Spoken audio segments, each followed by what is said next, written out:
ओम श्री गणेशाय नमः। नमस्कार दोस्तों, आपका बहुत बहुत स्वागत है आसान रा फॉर यू चैनल में। दोस्तों, आज हम बात करेंगे पंचांग के अनुसार देवशयनी या हरिशयनी एकादशी का व्रत कब रखा जाएगा, पूजा और पारण का शुभ मुहूर्त, विधि, व्रत कथा, उपाय और साथ ही जानेंगे पारण कब और कैसे किया जाएगा। इसलिए वीडियो के साथ अंत तक बने रहें। दोस्तों, आप सभी जानते हैं कि बहुत जल्द देवशयनी एकादशी आने वाली है। आषाढ़ मास के शुक्ल पक्ष की एकादशी को देवशयनी एकादशी का व्रत रखा जाएगा। इसे हरिशयनी एकादशी भी कहते हैं। मान्यता है कि देवशयनी एकादशी के दिन से भगवान विष्णु 4 महीने के लिए योग निद्रा में चले जाते हैं। दोस्तों, 4 माह का ये समय चतुर्मास कहलाता है, जिसमें मांगलिक कार्य नहीं किए जाते हैं। चलिए आपको बताते हैं कि इस वर्ष पंचांग के अनुसार देवशयनी या हरिशयनी एकादशी कब है, पूजा व पारण का शुभ मुहूर्त, विधि, व्रत कथा, उपाय और पारण कैसे किया जाएगा।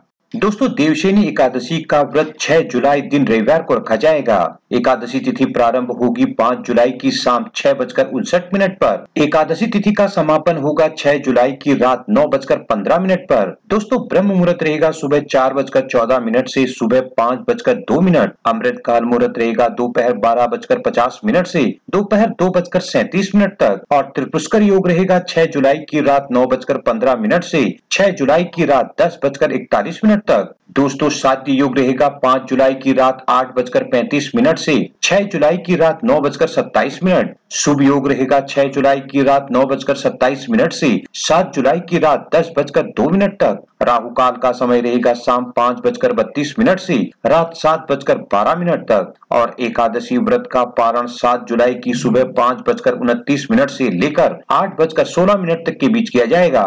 अब जान लेते हैं इसकी पूजा विधि के बारे में। दोस्तों, देवशयनी एकादशी की सुबह जल्दी उठकर घर की साफ सफाई और नित्य कर्म के बाद स्नान करें। इसके बाद पूरे घर व पूजा स्थल को गंगा जल से छिड़काव कर शुद्ध करें। दोस्तों, घर के मंदिर में या घर की उत्तर पूर्व दिशा पर भगवान विष्णु की प्रतिमा को आसन पर विराजमान करें। इसके बाद भगवान विष्णु का षोडशोपचार विधि से पूजन करें और भगवान विष्णु को पीताम्बर वस्त्र से सुसज्जित कर चंदन का तिलक करें, पीले फूल अर्पित करें। दोस्तों, इसके बाद केले, तुलसी पत्र और पंचामृत का भोग लगाएं। अब भगवान विष्णु जी के मंत्र ओम नमो भगवते वासुदेवाय का जाप करें।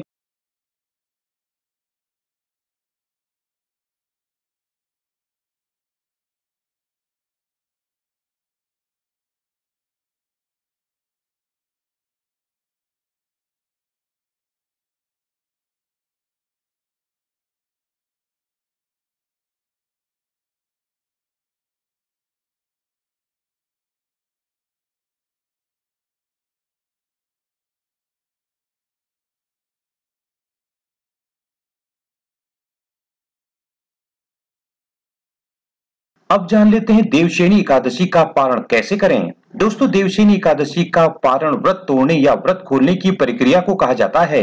एकादशी व्रत का पारण द्वादशी तिथि को सूर्योदय के बाद किया जाता है। पारण से पहले सुबह स्नान करके भगवान विष्णु और माता लक्ष्मी की पूजा करें। इसके बाद भगवान को फल, मिठाई आदि का भोग लगाएं और फिर व्रत का प्रसाद घर के सभी सदस्यों में वितरित कर स्वयं भी अपना व्रत खोल लें। दोस्तों, पारण के बाद जरूरतमंदों को सामर्थ्य अनुसार दान भी करें। अब जान लेते हैं देवशयनी एकादशी पर किए जाने वाले खास उपाय क्या हैं। दोस्तों, देवशयनी एकादशी के दिन भगवान विष्णु का दक्षिणावर्ती शंख से जलाभिषेक करें। इससे भगवान विष्णु के साथ माता लक्ष्मी का भी आशीर्वाद आपको प्राप्त होगा।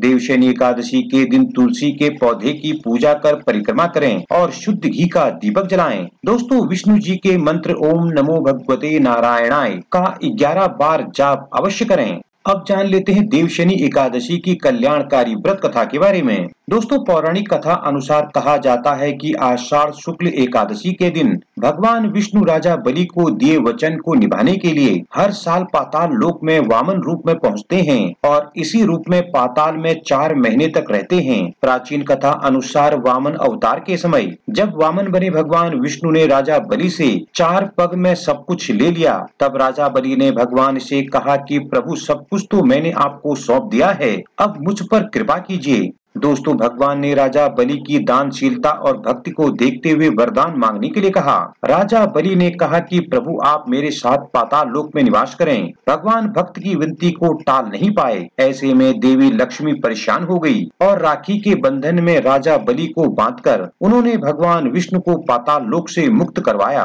दोस्तों, इसी समय भगवान ने राजा बलि को वरदान दिया था कि वह हर साल आषाढ़ शुक्ल एकादशी से कार्तिक शुक्ल देव प्रबोधिनी एकादशी तक पाताल में रहेंगे। दोस्तों, इस समय को चतुर्मास कहते हैं। जय श्री हरि। दोस्तों, आपको ये वीडियो और जानकारी कैसी लगी हमें कमेंट करके जरूर बताएं। वीडियो को ज्यादा से ज्यादा लाइक शेयर करें और इसी तरह की वीडियो के लिए हमारे चैनल को अभी सब्सक्राइब कर बेल आइकन को भी प्रेस करें ताकि आगे आने वाली वीडियोज की नोटिफिकेशन आपको सबसे पहले मिल सके।